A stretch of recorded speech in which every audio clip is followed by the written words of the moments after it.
आजकल कंपटीशन चल रहा है हिंदू बनने का। जो सबसे ज्यादा खतरनाक हिंदू होगा वो देश की सत्ता में रहेगा। 2014 में साबित करके दिखा दिया। इस देश में इतना बुरा वक्त कभी नहीं आया।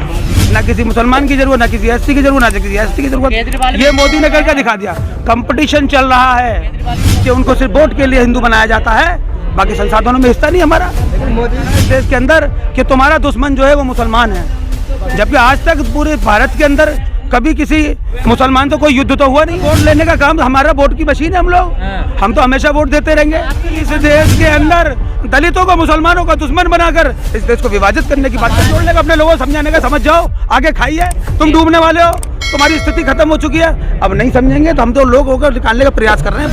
उसी संविधान को बचाने के लिए हम लोग काम कर रहे हैं। ये मनुवादियों की सोच इस संविधान को खत्म करने की जो है। जब देश की सारी सरकारें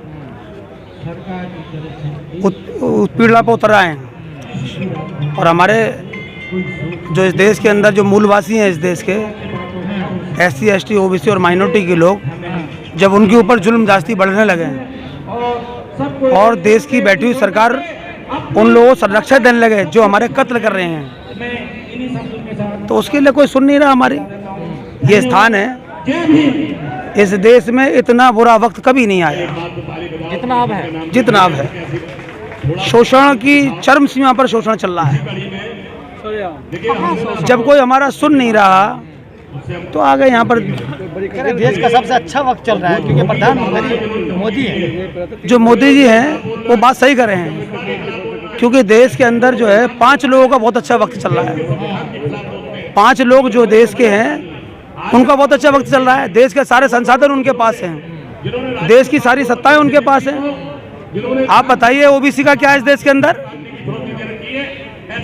ओबीसी का तो है सब कुछ। ना तो ओबीसी के पास कुछ है, ना किसी एससी के पास कुछ है, ना किसी एसटी के पास कुछ है। इस देश के सारे संसाधन जो है बनिए ब्राह्मणों के पास है। इस देश के सारे संसाधन। ओबीसी को पहली बार ऐसा हुआ कि प्रधानमंत्री ने पाँव धोया है। अब क्या चाहिए?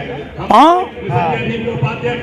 वो जो लोग हमारे पाँव काटने वाले लोग हैं, बताया जिसको खत्म करना है उसको शिक्षा से वंचित कर दो, जिसे बर्बाद करना है उससे जो है बिजनेस छीन लो। हमारे सारे संसाधन छीने जा रहे हैं। देश की सारी माइन से हमसे छीन ली गई।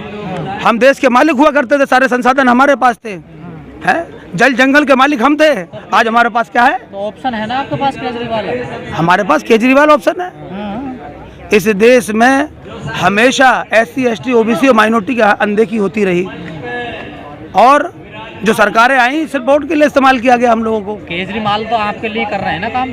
देखिए ऐसा है, केजरीवाल बेचारा क्या करेगा? केजरीवाल के हाथ में कुछ भी नहीं है।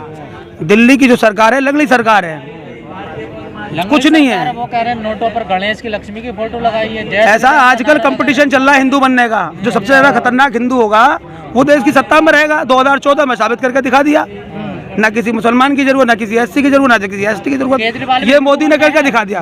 कंपटीशन चल रहा है। केजरीवाल भी कोशिश कर रहे हैं। बिल्कुल, जो सबसे बड़ा हिंदू होगा इस देश में वो राज करेगा। क्यों क्या? क्योंकि हमारे लोग जो है वो समझ नहीं पा रहे कि हम लोग कौन है इस देश के। तो जनता के पास चॉइस है ना। अब नहीं समझ पा रही जनता। जनता के ऊपर आंखों पे पट्टी बन चुकी है। उनको पता नहीं कि उनको सिर्फ वोट के लिए हिंदू बनाया जाता है, बाकी संसाधनों में हिस्सा नहीं हमारा। लेकिन मोदी जी तो केजरीवाल हिस्सेदार। बताइए आपको कहाँ हिस्सेदारी मिल रही है हम लोगों को? मोदी जी तो सबका साथ सबका विकास चाहते हैं। मोदी जी ने विकास किया है, सिर्फ बनिए ब्राह्मणों का विकास हुआ है इस देश के अंदर। सारी देश की माइंस है, सारे देश के रेल, सारे देश की जहाजें, सारे देश के संसाधन, जिससे जो नवरत्न कंपनियां थी देश की, जो देश के हमारे देश को चलाने का काम करती थी, जिससे पैसा पैदा करके देश को चलाया जाता था, आज सारे संसाधन बेच दिए। क्या कारण है? बहुजन समाज के 85% लोग हैं, दलित हैं, अल्पसंख्यक हैं, माइनॉरिटी के लोग हैं, फिर भी जो है लगातार जो है भारतीय जनता पार्टी सत्ता में बनी हुई है। क्या कहना चाहिए? असल में क्या है कि हमारे लोगों के ऊपर से जो लोगों की जो निगाहें, आंखें हैं, ये बस ये दिखाया जा रहा है इस देश के अंदर कि तुम्हारा दुश्मन जो है वो मुसलमान है, जबकि आज तक पूरे भारत के अंदर कभी किसी मुसलमान तो कोई युद्ध तो हुआ नहीं है। युद्ध तो सारे इनके आपसी में हुए हैं। और मुसलमान कभी भी, क्योंकि मुसलमान कौन है इस देश का? मुसलमान वो है जो इस देश का एससी है, एसटी है, ओबीसी है, जो इन पर जुल्म जास्ती हुई, इन्हें पानी नहीं लेने दिया गया, इनको संसाधनों से दूर रखा गया, शिक्षा से वंचित रखा गया, तो इन्होंने इस्लाम धर्म कबूल कर लिया। ये लोग को बाहर के सऊदी अरब के आए हुए लोग तो नहीं है। अगर सऊदी अरब से आते तो हम जो है ये हमारे जो साथ खड़े हैं ये लुहार हैं और ये मुसलमान बड़ी हैं। बात बोल रहे हैं आप, लेकिन कहीं ना केजरीवाल हिस्सेदारी नहीं दे रहे आपको। अरे इस देश में देखो केजरीवाल के पास तो कुछ है नहीं देने के लिए। क्या है बताइए, क्या है उनके पास? कुछ नहीं है उनके पास। उनके पास कुछ नहीं है। क्या बात, केजरीवाल तो कुछ नहीं है। सारे विभाग तो उनके पास ही है, क्या नहीं कर सकते? क्या क्या चीज है उनके पास बताओ? क्या नहीं है बताओ उनके देखिए देश के अंदर हमारी दिल्ली की जमीन उनके पास नहीं, दिल्ली की सर्विसेज उनके पास नहीं, पास। पट्टे ले आओगे दिल्ली में और काम नहीं है। सर्विसेज उनके पास नहीं, नौकरी क्या दे सकता है वो? अभी आपने एक बड़ी बात कही कि जो मुस्लिम हैं वो दलित हैं, शोषित है, वंचित है, लेकिन जो मनुवादी सरकार है, जो मोहन भागवत वो लगातार क्लेम करते हैं कि मुसलमान जो है वो हिंदू हैं। इस देश का कोई मुसलमान हिंदू नहीं है, ना हिंदू ने कन्वर्ट हुआ है। इस देश के शोषित लोग कन्वर्ट हुए हैं, जिन पर जुल्म जास्ती होती रही, जिनको अधिकार नहीं मिल पाया, जिनको शिक्षा नहीं मिल पाई, जिनको जो है काम के बदले पैसे लेने का अधिकार नहीं था, तो उन लोगों ने इस्लाम धर्म कबूल किया। जब उनको बेइज्जती और जलालत भरी जिंदगी के मूछ रखने का अधिकार नहीं, घोड़ी पे बैठने का अधिकार नहीं, तो उन लोगों ने अपनी जिंदगी, मेरी जिंदगी सम्मानजनक जी कैसे बन जाए, इसलिए इस्लाम धर्म का उन्होंने जो है दामन को थामा था। आपने कहा केजरीवाल के कुछ पास नहीं है, जब ताहिर जेल जाते हैं तब नहीं बोलते, अमानतुल्लाह जब जेल जाते देखिए जो मुसलमानों की बात करेगा इस देश के अंदर, जो दलित की बात करेगा वो सत्ता से वंचित हो जाएगा, सत्ता से निकाल दिया जाएगा। तो मुसलमानों ने वोट नहीं दिया भाई साहब वोट लेने का काम हमारा, वोट की मशीन है हम लोग, हम तो हमेशा वोट देते रहेंगे। आपके लिए क्यों नहीं बोलता केजरीवाल? मनीष सिसोदिया के लिए और सत्येंद्र जैन के लिए तो इस हमारे बोलने से उसको सत्ता में नुकसान होने वाला है, इसलिए हमारी बात कोई नहीं करेगा, क्योंकि उनको 2014 में मोदी ने ये साबित करके दिखा दिया कि हमको तुम्हारी जरूरत नहीं। इससे पहले तमाम पार्टियां मुसलमानों को स्टेज पे बिठाया करती थी, केजरीवाल ने किया।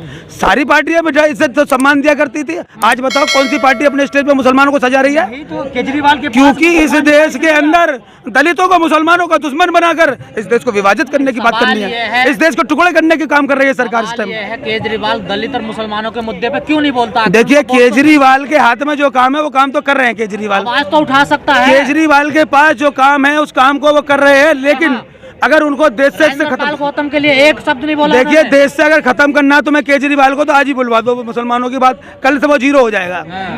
समझ में आ रही है बात? क्यों ये तो बीजेपी चाहती है, जो आप बोल रहे हो यही बीजेपी चाहती है कि ये मुसलमानों के लिए बोले खुल के। तो आपका इस्तेमाल करवाते? हमारा इस्तेमाल तो सारी सरकारों ने किया, इससे पहले कांग्रेस ने किया, इससे पहले बीजेपी ने किया। भाई देश में किसका उन्नति हुई है? देश जो है भुखमरी की कगार पर जा चुका है, देश खत्म होने के कगार पे, देश के टुकड़े होने वाले हैं इस देश के अंदर। आप अपना इस्तेमाल करवाते रहोगे? बिल्कुल होता रहेगा जब तक लोग एकत्रित नहीं हो गए। ये जो मिशन जय भीम के माध्यम से पूरे देश के शोषित वंचितों को इकट्ठा करने की बात की जा रही है ना, मंत्री राजेंद्र पाल गौतम एक प्रयास कर रहे हैं ना, और हम लोग उनके साथ खड़े हैं कि वो प्रयास कर रहे हैं जोड़ने का, अपने लोगों को समझाने का। समझ जाओ, आगे खाइए, तुम डूबने वाले हो, तुम्हारी स्थिति खत्म हो चुकी है। अब नहीं समझेंगे तो हम तो लोगों को निकालने का प्रयास कर रहे हैं, बाहर निकालने का छोटा सा प्रयास है। लोगों ने अगर हमारी बात को माना और लोग इकट्ठा हुए, एकत्रित हुए, तो एक दिन जरूर क्रांति आएगी इस देश के अंदर और इस देश में, जो भारत के अंदर। जी जो वोटर है हिंदू मुस्लिम में बटे हुए हैं, ये क्रांति लाएगा। मिशन के माध्यम से यही समझाने की कोशिश की जा रही है कि हमारा तुम्हारा डीएनए एक, हमारी तुम्हारी शक्ल एक, हमारा तुम्हारा रंग एक, हमारा तुम्हारी जो है जो बीमारियां एक, समझे? यही बताने की कोशिश की जा रही है। जो सामाजिक बीमारियां हैं, जो हमें वंचित किया गया, जो हमारे काम के बदले पैसे लेने का अधिकार नहीं था, 3500 साल तक जो हमको शिक्षा से वंचित रखा गया, सुख सुविधाओं से वंचित रखा गया, तो ये जुल्म जो खाली जो है शिक्षा तो अब मिल रही है ना। ये तो बाबा साहब की देन है। बाबा साहब ने इतना प्यारा संविधान लिखा जिससे जो शिक्षा के द्वार खुले और हमको सम्मानपूर्ण जिंदगी जीने का एक सुनहरा मौका मिला। हम बाबा साहब के ऋणी हैं। बाबा साहब ने इतना प्यारा संविधान दिया इस देश के लिए, जिसमें हक अधिकार के लिए हमारा हक अधिकार है उसके अंदर। उसी संविधान को बचाने के लिए हम लोग काम कर रहे हैं कि ये मनुवादियों की सोच इस संविधान को खत्म करने के काम कर रही है। चलिए बहुत शुक्रिया। क्या नाम है सर आपका?